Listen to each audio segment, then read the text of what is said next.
Good morning. Har Har Mahadev બધાને. મારા પહેલાં બ્લોગમાં સ્વાગત છે તમારા બધાનું.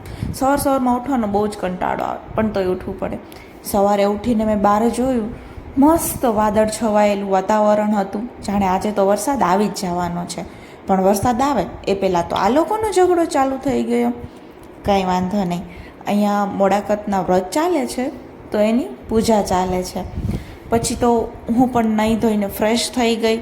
વિચાર્યું કે આજે તો હું પણ ભગવાનને ફૂલ ચડાવી દઉં. તો સરસ મજાના બગીચામાંથી ફૂલ લઈ આવી અને એક મસ્ત મજાના મંદિરમાં ચડાવી દીધા.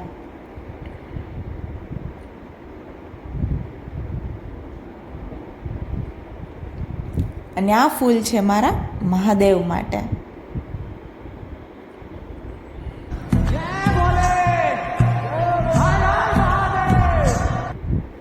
આજે તો મારું પાર્સલ આવવાનું હતું.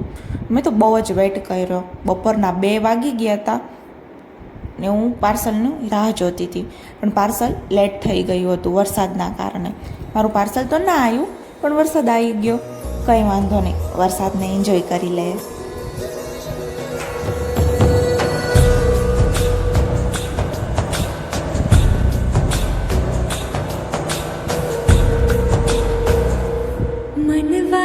પાર્સલની રાહ જોતા સાંજ પડી ગઈ.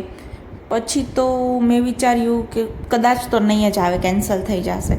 પણ ફાઇનલી મારું પાર્સલ આવી ગયું. મેં ફટાફટ ઓટીપી આપી દીધા અને એ ભાઈએ મને પાર્સલ આપી દીધું. તો લેટ્સ ઓપન ઇટ. હું ફટાફટ મારું પાર્સલ ખોલવા જ માંડી. મને બહુ ઉતાવળ છે પાર્સલ ખોલવાની.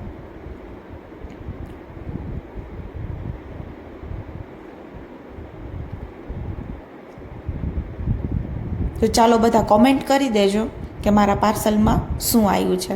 અને હા, મારો પહેલો બ્લોગ સારો લાગે તો વિડીયોને લાઈક, કોમેન્ટ, શેર કરજો. અને હા, મારી ચેનલને સબસ્ક્રાઈબ કરવાનું ભૂલતા નહીં.